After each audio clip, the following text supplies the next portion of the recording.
Oi, meus amores, eu me chamo Lari Brunon, sejam muito bem-vindos ao meu canal. Hoje vai ser a continuação do conteúdo sobre Segunda Guerra Mundial, os aspectos, a sua importância, quais foram as consequências da Segunda Guerra Mundial e por que a gente tem que aprender com a Segunda Guerra para não repetirmos numa próxima, né?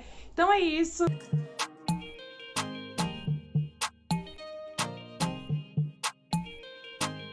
Então é isso, se você está gostando desse tipo de vídeo, obviamente vou pedir para você deixar aquela sua inscrição aqui. E se você já é inscrito, não deixa de ir embora desse vídeo sem dar aquele like, porque é sério, isso é muito importante para mim, faz com que esse vídeo chegue a muito mais pessoas e esse que é o intuito desse canal. Então, confira aí a parte 2 sobre Segunda Guerra Mundial.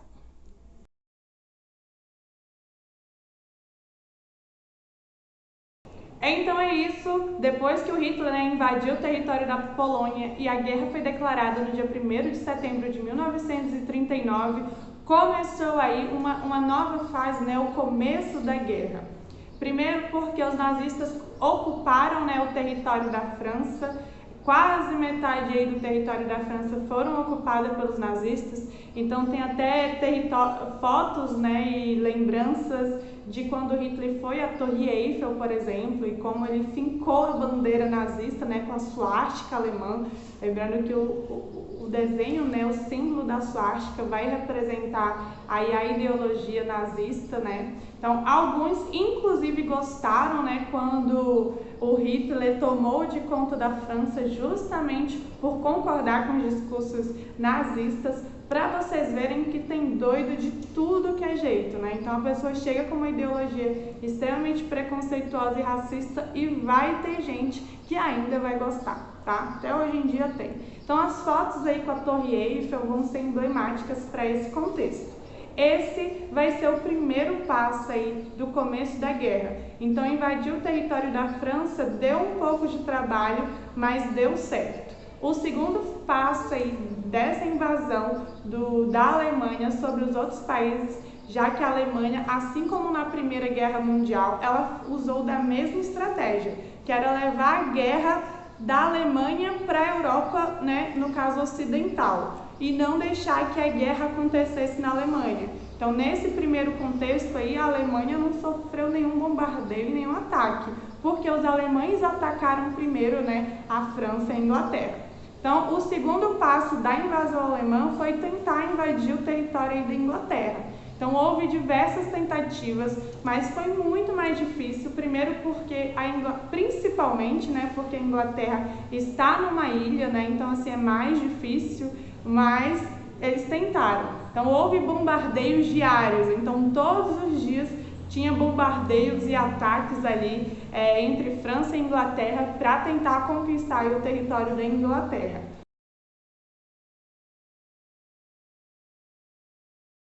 Como resposta, a Inglaterra também não deixou barato e também bombardeou a capital da Alemanha, que é Berlim. E aí foi o primeiro momento, como eu falei, que os alemães sentiram na pele, o primeiro ataque. Porque até então, os alemães que ali viviam, iam trabalhar, tinham sua vida normal e muitos poderiam até nem saber que estava rolando uma guerra, porque a guerra estava sendo levada para fora. Quando bombardearam Berlim, que foi a capital, eles, realmente está rolando uma guerra e é uma guerra muito séria e muito complicada. Então esse foi o primeiro movimento aí que os alemães tiveram os seus territórios atacados. Logo em seguida, o Hitler vai desistir da invasão na Inglaterra justamente por ser difícil acesso, justamente por não ter sido muito fácil, porque os alemães estavam acostumados mais com uma guerra papum, invadir, gastar sua força e sua munição num primeiro ataque e dar certo. Guerras mais curtas. Foi assim na Áustria, foi assim na Tchecoslováquia e foi assim na Polônia. Então, inclusive na França. Então, quando eles tiveram esse primeiro ataque, primeira onda de ataques ao seu território, foi complicado e o Hitler acabou desistindo de invadir a Inglaterra.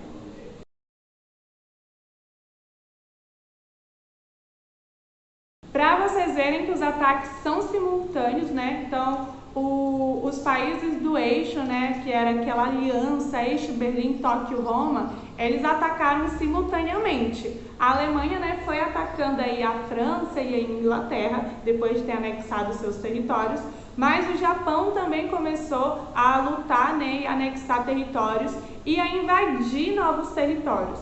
Então, foi nesse contexto aí que o Japão tentou, né, atacar as bases militares aí de Pearl Harbor, lá no Havaí. No ano de 1941, houve esse ataque ao Pearl Harbor, e aí foi quando os Estados Unidos decidem oficialmente entrar na guerra contra os países do eixo, né? Contra o Japão, contra a Itália e contra a Alemanha, porque até então era apenas o Reino Unido que estava dentro dos países aliados lutando contra as forças nazistas, fascistas e o Japão, né? Nesse contexto.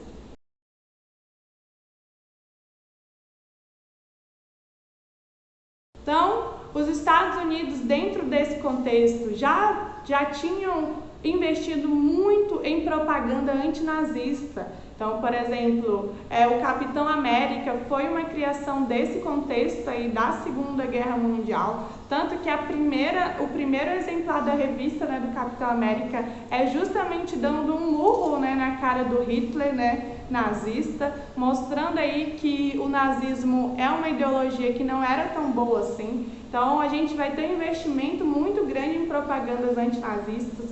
Vários desenhos animados da época, né, vão mostrar o quanto o nazismo era uma coisa ruim. Então, eles decidem oficialmente participar da guerra, né, os Estados Unidos, e ao mesmo tempo investem mais ainda em propaganda antinazista para mostrar aí que o nazismo não é uma coisa tão boa assim.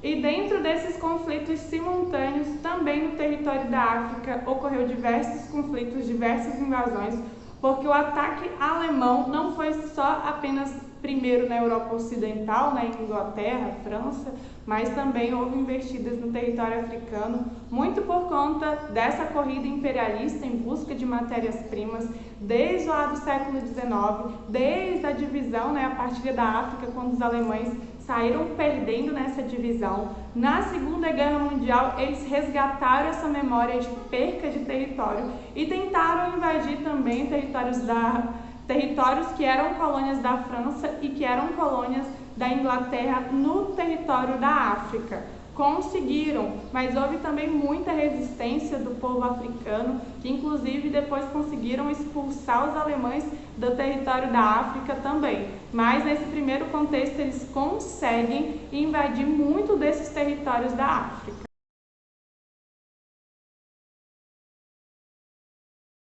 E assim começa alguns dos diversos erros, né, que a Alemanha vai ter depois de iniciar a guerra. Porque quando ela começa em 1939, as estratégias de guerra do território alemão vai dar certo no começo, mas quando eles começam a cantar muita vitória, eles começam a querer quebrar alguns pactos que eles tinham feitos com a União Soviética, que era o pacto de não agressão. Isso vai ser extremamente prejudicial porque os alemães vão comprar uma guerra com um lado que até então não participava da guerra, que estava neutro, né? Afinal de contas, a União Soviética já tinha aprendido na Primeira Guerra Mundial que guerra é uma coisa extremamente cara, né? Leva a população à miséria, leva a população à fome, leva a desempregos. Então, a União Soviética não queria fazer parte novamente de uma nova guerra. Esse pacto neutralizava a União Soviética,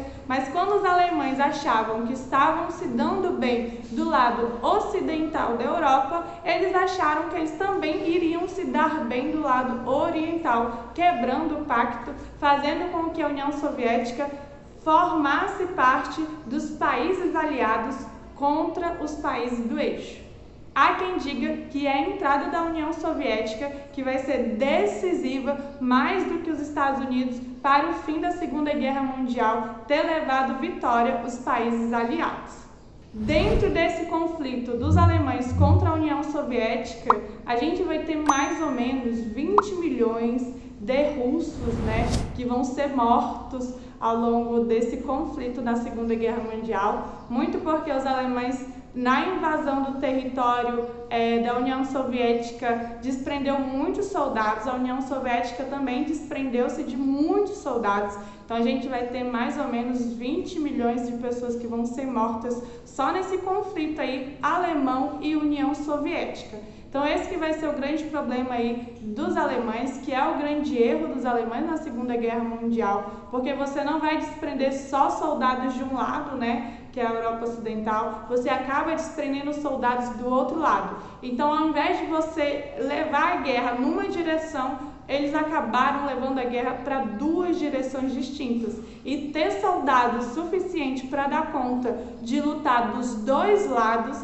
deu trabalho. E não deram conta, né? Essa que é a verdade. Nesse conflito dos alemães contra a União Soviética, ocorreu a batalha mais sangrenta da história, responsável aí, né, por tantos milhões de mortes, tanto que eu já falei que foram mais ou menos 20 milhões de mortes. Imaginem que foi nessa batalha que morreu o maior percentual possível. Foi a Batalha do Stalingrado, quando os alemães perderam para a União Soviética, né?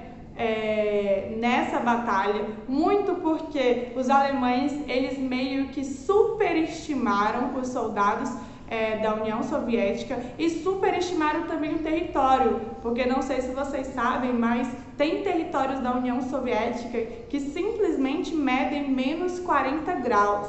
Então, assim, você que já mora na União Soviética, né, no território ali que é extremamente grande, você sabe lidar melhor com o frio do que os alemães que nem sabiam e nem imaginaram que eles iam lidar com tamanho frio. Então, muitos morreram de frio, morreram de fome, inclusive, né, uma das estratégias da União Soviética era que quando a guerra fosse avançando, era comer toda a comida ou queimar toda a comida para que os alemães, caso chegassem ali, não tivessem como se alimentar, levar comida também para esses povos que estavam nessa batalha de Stalingrado e inúmeras outras que ocorreu ali no território da União Soviética, também era extremamente difícil. Então muitas pessoas morreram não só na guerra, não só por conflitos de guerra, né, por perder um membro, por perder uma parte do corpo, por doenças em geral, mas também de fome e principalmente de frio.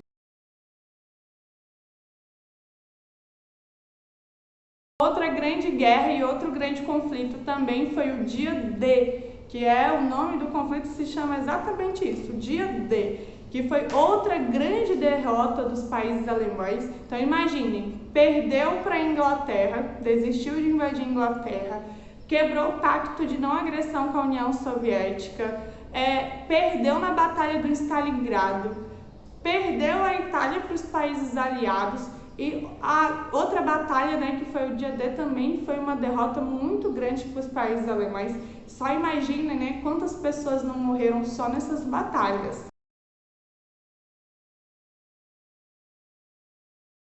A Itália também, né, nesse contexto, vai ser invadida pelo território dos países aliados. Então, a Itália, que fazia parte dos países do eixo, vai ser obrigada a fazer parte agora dos países aliados, muito por eles forçarem a assinar um acordo, fazendo com que a Itália saísse, né, da Segunda Guerra Mundial dos países do eixo, fazendo parte dos países aliados.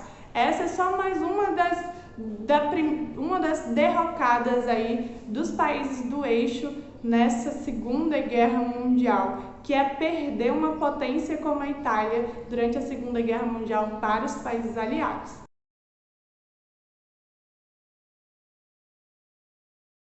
No dia 30 de abril de 1945, a Segunda Guerra Mundial termina, né, para os alemães. Na Itália, como eu falei, já tinham invadido o território da Itália e a Itália já tinha entrado para o lado dos aliados de forma obrigada. Vão matar também, dentro desse contexto, o Mussolini, né, que era o líder do fascismo na Itália. E a Segunda Guerra Mundial termina tanto para a Alemanha quanto para os italianos. Quem que vai continuar resistindo na Segunda Guerra Mundial vão ser os japoneses, né? Então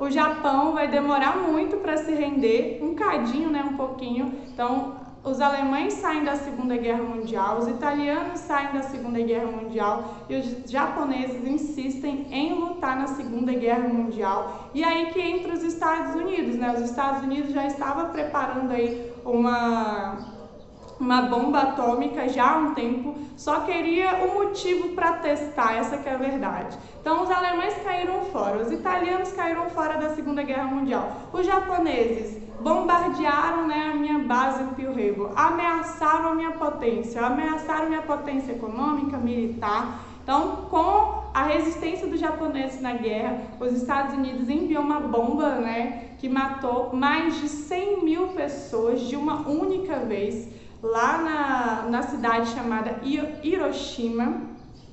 Isso. Na cidade chamada Hiroshima.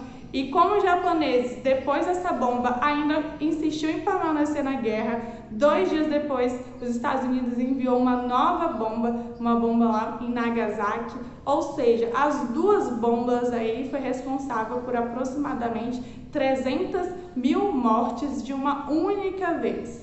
E depois desse inúmero contingente de mortes, né, nessas 2 cidades, o Japão desiste de fazer parte dos países do eixo e declara, né, fim à Segunda Guerra Mundial.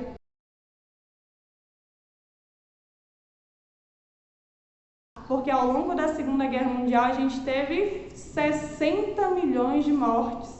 E há alguns historiadores, né, alguns pesquisadores que falam que foram 80 milhões de mortes. Se na Primeira Guerra Mundial eu tive mais de 10 milhões de mortes, eu tive na Segunda Guerra Mundial 60 milhões de mortes, pelo menos, tá? Então não só judeus que morreram, mas muitos russos morreram, muitos americanos, muitos brasileiros, porque o Brasil participou da Segunda Guerra Mundial, ajudou e enfrentou, principalmente ali no território da Itália.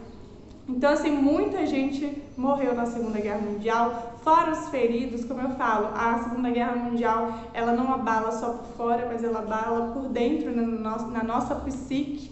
Então, quem sai de uma guerra vivo e inteiro não sai bem psicologicamente também. Então, muitas pessoas também saíram sem uma perna, sem um braço, eu sempre conto isso, com ferimentos. Sair vivo da Segunda Guerra Mundial já foi uma vitória. Sair inteiro psicologicamente, nem sei se todos, tá? Sem falar aí no contexto do Holocausto.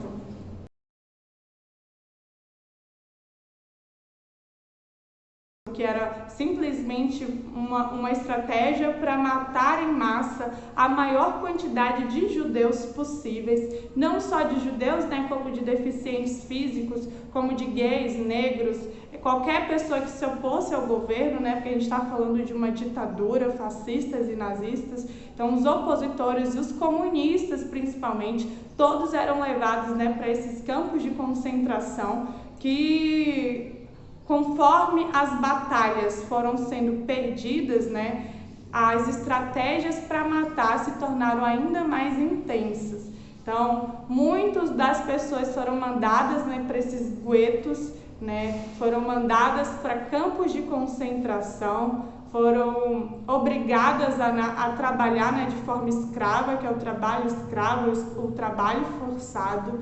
Esse genocídio em massa aí vai ser extremamente prejudicial, porque quando a gente pensa em estudo do Holocausto, é justamente para a gente entender como atroz, né, como um homem pode simplesmente conseguir matar tanta gente assim. E não só um homem, né, porque o responsável não foi só o Hitler, mas todo mundo que seguiu a ideologia nazista também foi responsável por essas milhões de mortes. Como eu falei, né, não foram só os judeus que foram mortos, mas principalmente os judeus. A medida é que de 2 pessoas a cada 3 que morassem no território da Europa foram levados para esses campos de concentração e mortos.